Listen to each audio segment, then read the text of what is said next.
morning. Happy Tuesday, the last day of August. Holy cow. All right. The Valley of Dry Bones, Ezekiel 37, 1 through 14. The Lord took hold of me, and I was carried away by the Spirit of the Lord to a valley filled with bones. He led me around among the bones that covered the valley floor. They were scattered everywhere across the ground and were completely dried out. Then he asked me, Son of man, can these bones become living people again? O sovereign Lord, I replied, you alone know the answer to that. Then he said to me, Speak a prophetic message to these bones and say, Dry bones, listen to the word of the Lord. This is what the sovereign Lord says. Look, I am going to put breath into you and make you live again. I will put flesh and muscles on you and cover you with skin. I will put breath into you and you will come to life. Then you will know that I am the Lord. So I spoke this message just as he told me. Suddenly, as I spoke, there was a rattling noise all across the valley. The bones of each body came together and attached themselves as complete skeletons. Then, as I watched, the muscles and flesh formed over the bones. Then skin formed over their bodies, but they still had no breath in them. Then he said to me, Speak a prophetic message to the winds, Son of man. Speak a prophetic message and say, This is what the sovereign Lord says. Come, O breath, from the four winds. Breathe into these dead bodies so they may live again. So I spoke the message as he commanded, and breath came into their bodies. They all came to life and stood up on their feet, a great army. Then he said to me, Son of man, these bones represent the people of Israel.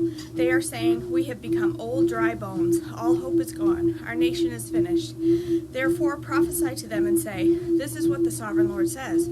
O my people, I will open your graves of exile and cause you to rise again. Then I will bring you back to the land of Israel. When this happens, O my people, you will know that I am the Lord. I will put my spirit in you, and you will live again, and return home to your own land. Then you will know that I, the Lord, have spoken, and I have done what I said. Yes, the Lord has spoken. Reunion of Israel and Judah, Ezekiel 37, 15 through 28.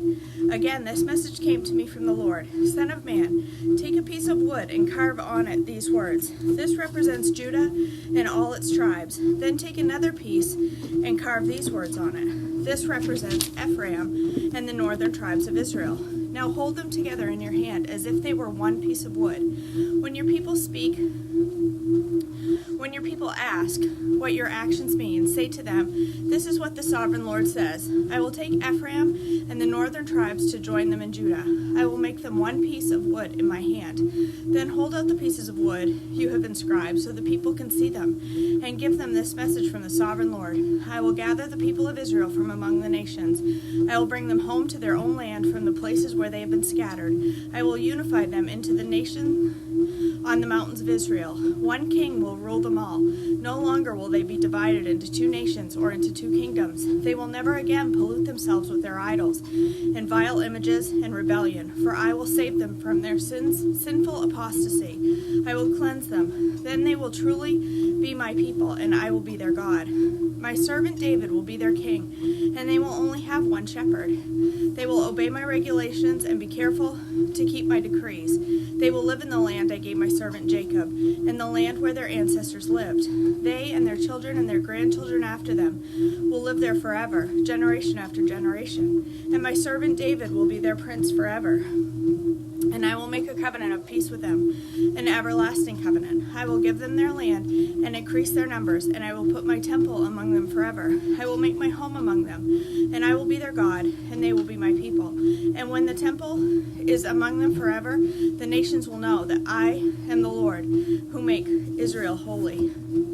A message for Gog, Ezekiel 38, 1 through 23. This is another message that came to me from the Lord. Son of man, turn and face Gog, the land of Magog, the prince who rules the nations of Meshech and Tubal, and prophesy against him. Give him this message from the sovereign Lord. Gog, I am your enemy. I will turn you around and put hooks in your jaw to lead you out with your whole army, your horses and charioteers in full army, and a great horde armed with shields and swords. Persia, Ethiopia, and Libya will join you too, with all their weapons. Gomer and all its armies will ask to join you. along with the armies of Beth Togarmah from the distant north and many others. Get ready, be prepared, keep all the armies around you mobilized, and take command of them. A long time from now you will be called into action. In the distant future you will swoop down on the land of Israel, which will be enjoying peace after recovering from war, after its people have returned from too many lands to the mountain of Israel. You and your allies, a vast and awesome army, will roll down on them like a storm and cover the land like a cloud. This is what the Sovereign Lord says. At that time, evil thoughts will come to your mind, and you will devise a wicked scheme. You will say, Israel is an unprotected land filled with unwalled villages. I will march against her and destroy these people who live in such confidence. I will go to those formerly desolate cities that are now filled with people who have returned from exile in many nations. I will capture vast amounts of plunder, for the people are rich with livestock and other possessions now. They think the whole world revolves around them. But Sheba and Dedan and the merchants of Tarshish will ask, do you really think the armies you have gathered can rob them of silver and gold? Do you think you can drive away their livestock and seize their goods and carry off plunder? Therefore, Son of Man, prophesy against Gog. Give him this message from the Sovereign Lord. When my people are living in peace in their land, then you will rouse yourself. You will come from your homeland in the distant north with your vast cavalry and your mighty army, and you will attack my people Israel, covering their land like a cloud. At that time, in the distant future, I will bring you against my land as everyone watches, and my holiness will be displayed by what happens to you, Gog. Then all the nations will know that I am the Lord. This is what the Sovereign Lord asks. Are you the one I was talking about long ago when I announced through Israel's prophets that in the future I would bring you against my people? But this is what the Sovereign Lord says. When Gog invades the land of Israel, my fury will boil over. In my jealousy and blazing anger, I promise a mighty shaking in the land of Israel on that day. All the living things, the fish in the sea, the birds in the sky, the animals of the field, the small animals that scurry along the ground, and all the people on earth will quake in terror at my presence. Mountains will be thrown down, cliffs will crumble, walls will fall to the earth. I will summon the sword against you on the hills of Israel, says the Sovereign Lord. Your men will turn their swords against each other. I will punish you and your armies with disease and bloodshed. I will send torrential rain, hailstones, fire, and burning sulfur. In this way I will show my greatness and holiness. I will make myself known to all the nations of the world. Then they will know that I am the Lord. The slaughter of Gog's armies. Ezekiel 39, 1-24. Son of man, prophesy against Gog. Give him this message from the Sovereign Lord. I am your enemy, O Gog, ruler of the nations of Meshech and Tubal. I will turn you around and drive you toward the mountain of Israel, bringing you from the distant north. I will knock the bow from your left hand and the arrows from your right hand, and I will leave you helpless. You and your army and your allies will all die on the mountains. I will feed you to the vultures and wild animals. You will fall down in the open fields. For I have spoken, says the Sovereign Lord, and I will rain down fire on Magog and on all of your allies who live safely on the coasts. Then they will know that I am the Lord. In this way, I will make known my holy name among my people of Israel. I will not let anyone bring shame on it. And the nations too will know that I am the Sovereign Lord. Everything will happen just as I have declared it. Then the people in the towns of Israel will go out and pick up your small and large shields, bows and arrows, javelins and spears, and they will use them for fuel. There will be enough to last them for 7 years. They won't need to cut wood from the fields or forests, for these weapons will give them all the fuel they need. They will plunder those who planned to plunder them, and they will rob those who plan to rob them, says the Sovereign Lord. And I will make a vast graveyard for Gog and his hordes in the valley of travelers east of the Dead Sea. It will block the way to those who travel there, and they will change the name of the place to the Valley of Gog's Hordes. It will take 7 months for the people of Israel to bury the bodies and cleanse the land. Everyone in Israel will help, for it will be a glorious victory for Israel when I demonstrate my glory on that day, says the Sovereign Lord. After 7 months, teams of men will be appointed to search the land for skeletons to bury, so the land will be made clean again. Whenever bones are found, a marker will be set up so the burial crews can take them to be buried in the Valley of Gog's Gog's hordes. There will be a town there named Hamana, which means horde. And so the land will finally be cleansed. And now, Son of Man, this is what the Sovereign Lord says. Call all the birds and all the wild animals. Say to them, gather together for my great sacrificial feast. Come from far and near to the mountains of Israel, and there eat flesh and drink blood. Eat the flesh of mighty men, and drink the blood of princes, as though they were rams, lambs, goats, and bulls. All the fattened animals from Bashan. Gorge yourselves with the flesh until you are glutted. Drink blood until you are drunk. This is a sacrificial feast I have prepared for you. Feast at my banquet table. Feast on horses and charioteers, on mighty men of all kinds, and of valiant warriors, says the Sovereign Lord. In this way I will demonstrate my glory to the nations. Everyone will see the punishment I have inflicted on them, and the power of my fist when I strike. And from that time on, the people of Israel will know that I am their Lord, their God. The nations will then know why Israel was sent away into exile. It was punishment for sin, for they were unfaithful to their God. Therefore I turned away from them and let their enemies destroy them. I turned my face away and punished them because of the defilement and their sins. Restoration for God's people. Ezekiel 39:25-39. So now this is what the Sovereign Lord says.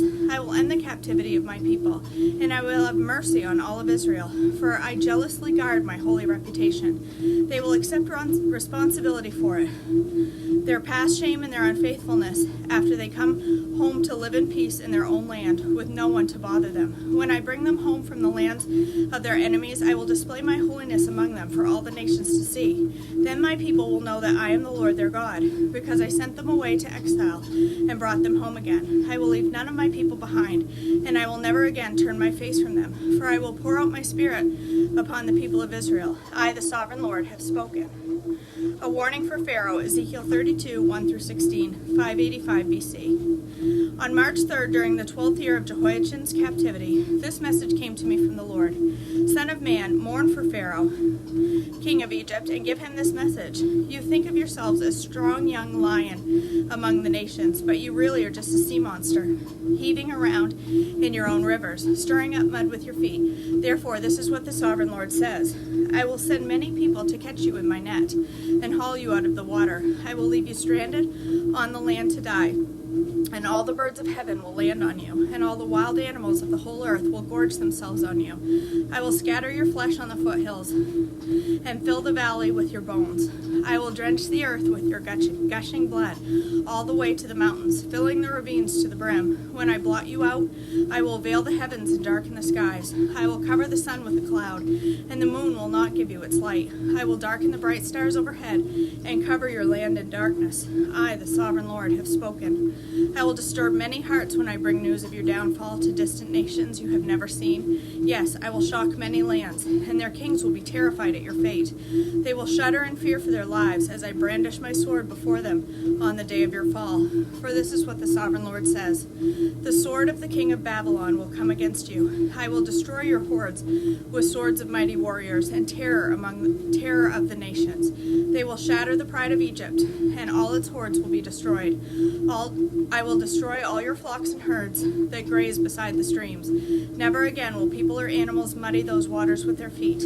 Then I will let the waters of Egypt become calm again, and they will flow as smoothly as olive oil, says the Sovereign Lord. And when I destroy Egypt and strip you of everything you own and strike down all your people, then you will know that I am the Lord. Yes, this is the funeral song they will sing in Egypt. Let all the nations mourn. Let them mourn for Egypt and its hordes. I, the Sovereign Lord, have spoken. All right. That's it for August.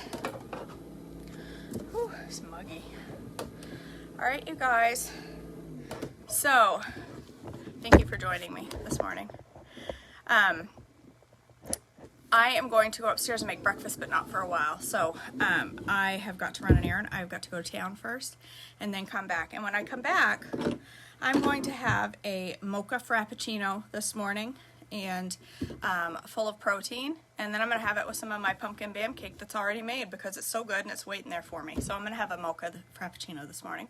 So if you're interested in joining me for that, give me a little while. I have to run to town and we'll be back probably close to an hour before I'm online. So, all right, you guys, I hope you have a blessed Tuesday. I will see you all later. And yeah, that's all I got. Have a great day, guys. Bye.